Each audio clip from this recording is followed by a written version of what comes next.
এই মুহূর্তে চাঞ্চল্যকর খবর, স্বাধীনতার রাতে ঘটে গেল এক মর্মান্তিক ঘটনা। সবাই যখন স্বাধীনতা দিবস উপলক্ষে আনন্দে দিন উদযাপন করছে, ঠিক তখন একদল লোক বোমা বাঁধার খেলায় মেতে উঠেছিল। ঠিক রাতের অন্ধকারে একটি বাগানের মধ্যে বোমা বাঁধতে গিয়ে মুর্শিদাবাদের রানীনগরে মৃত্যু হলো এক ব্যক্তি। আপনাদের আবারও জানিয়ে রাখি, বোমা বাঁধতে গিয়ে মৃত হলো এক ব্যক্তি। মৃত ব্যক্তির নাম আইনুল হক, বয়স 40 বছর। তার বাড়ি রানীনগর থানার ঝাউবাড়িয়া মালিপাড়া এলাকায়।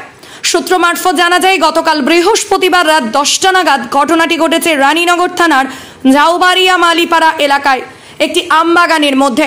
ঘটনায় গুরুতরভাবে জখম হলে তাকে উদ্ধার করে চিকিৎসার জন্য কোথাও নিয়ে যাওয়া হয়। সেখানে আইনুল হকের মৃত্যু হয় বলে জানা যায়। এরপর কেউ একজন তার দেহ ভোর 3টের সময় অ্যাম্বুলেন্সে করে তার বাড়িতে পাঠিয়ে দেয়। পরে রানীনগর থানার পুলিশ খবর পেয়ে বাড়ি থেকে দেহ উদ্ধার করে থানায় নিয়ে যায়। সূত্র মারফত জানা যায়, বাড়ি থেকে 200 মিটার দূরে একটা আমবাগানের মধ্যে বোমা বাঁধার কাজ করতে গিয়ে বিস্ফোরণ ঘটে যায়। ঘটনাস্থলে চকলেট বোমা, রক্তের চিহ্ন এবং গাছে বোমার আঘাতের চিহ্ন পাওয়া গিয়েছে। ঘটনা জানাজানি হতেই ওই আমবাগানে ভিড় জমান স্থানীয় মানুষজন। এলাকায় ব্যাপক চাঞ্চল্যের সৃষ্টি হয়। পরিবারের সদস্যরা জানান, কেউ একজন রাত্রিবেলা ফোন করে ডেকেছিল। কিভাবে হয়েছে, কে ডেকেছিল আমরা কিছুই জানি না। ভোর রাত্রে অ্যাম্বুলেন্সে করে কেউ একজন দেহ বাড়িতে রেখে গেছে। ওকে ডেকে নিয়ে গিয়ে মেরে ফেলা হয়েছে। দোষীদের বিরুদ্ধে উপযুক্ত বিচারের দাবি জানিয়েছেন মৃত ব্যক্তির পরিবারের সদস্যরা। পরিবারের একমাত্র রোজগারের সদস্য ছিলেন আইনুল হক। বাড়িতে স্ত্রী এবং 3 ছেলে রয়েছে। এখন কিভাবে সংসার চলবে তা নিয়ে চিন্তিত পরিবারের সদস্যরা। দেহ ময়না তদন্তের জন্য বহরমপুরে মুর্শিদাবাদ মেডিকেল কলেজ হাসপাতালে পাঠানোর প্রক্রিয়া শুরু করেছে রানীনগর থানার পুলিশ। পাশাপাশি পুরো ঘটনার তদন্ত শুরু করেছে রানীনগর থানার পুলিশ। আপনারা দেখছেন নজরে মুর্শিদাবাদ। আমার ভাইকে কে ফোন করে ডেকে নিতে মেরে ফেলেছে গো? আমার কে জানি না গো। আমার ভাইয়ের মোবাইল দেখবেন, পাবেন গো।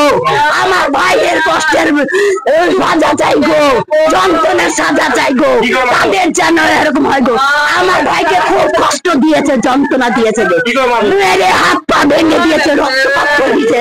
আমার ভাইকে কষ্ট দিয়ে যন্ত্রণা দিয়ে মেরেছে। এরকম জানে তাদের করেন গো। আমি বিচার চাই আমার ভাই।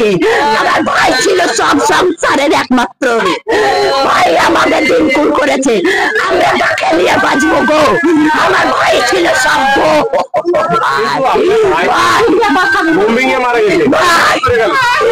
ভাই ফোন করে ডেকে নিয়েছে আমার ভাইকে। রাতে কে ফোন করেছে আমার ভাই গেছে জানি না।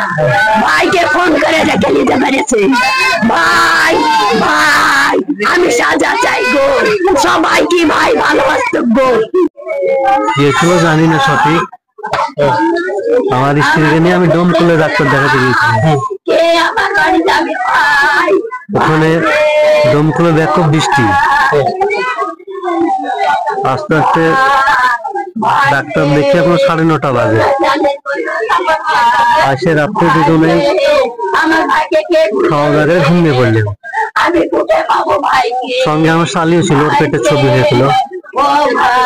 ঘুমিয়ে দিয়ে আমরা বের হয়নি। রাত্রে থেকে একটা বোমের আওয়াজ হলো, তাতে স্বাধীনতা দিবসের বোমটা তাই মনে হলো। ভোর রাত্রে অন্ধকারে 4টের সময় অ্যাম্বুলেন্স লাস্ট এসে নাম নিলেন। তাই গাড়িতে দেখছি যে আমার ভাই, আর কেউ নাই, ড্রাইভার আছে। আমরা এখানে নামিয়ে নিলাম। ভাইকে নিয়ে কান্দাকাটি করছি, কিন্তু আমাদের একটা ভুল হয়ে গেছে যে গাড়ির নাম্বারটা নিতে হতো, তাহলে আমরা ধরতে পারতাম। কিভাবে ঘটনাটা ঘটলো এর বিষয়ে কিছু আর বলতে পারবো না। সেটা তো জানি না। আমি তো ডোমকল থেকে 9টার সময় এসেছি, কিন্তু আমরা তো ঘুমিয়ে গেছি। সেটাই বলতে পারবো না, যেহেতু আমার বাড়ি আলাদা। আমার বাড়ি ভিতরে। বাপাটাই দেখলাম যে হাঁটুর নিচটাই একদম ভাঙা ভাঙা ভাব। সেটা তো আমি নিজের চোখ মানে দেখিনি, বান্ধা আছে এটাই দেখলাম যে হ্যাঁ পায়ের হাতটা নাই। আপনার ভাইকে আগে কোনো না না এইসব কিছু না, আমরা 200 টাকায় মুনিশ খেতে ইনকাম করে খাই, এসব কিছুই না। আমাদের কোনো নাস্তান টাস্তান কিছু না, গরু ছাগল খুশি মুরগি টুরগি এই, আমাদের কোনো জমি জায়গা কিছু না, আমরা মুনিশ খেতে খাই। কি চাইছেন? এখন কি চাইবো, এখন আইন যা বলবে তাই মেনে নিতে হবে। আমরা চাইবো যে সঠিক বিচার আচার হোক। হ্যাঁ, আমার নাম নমাজি। কি হয় ওটা আমার মেজো ভাই, মানে আমি বড় ও ছোট।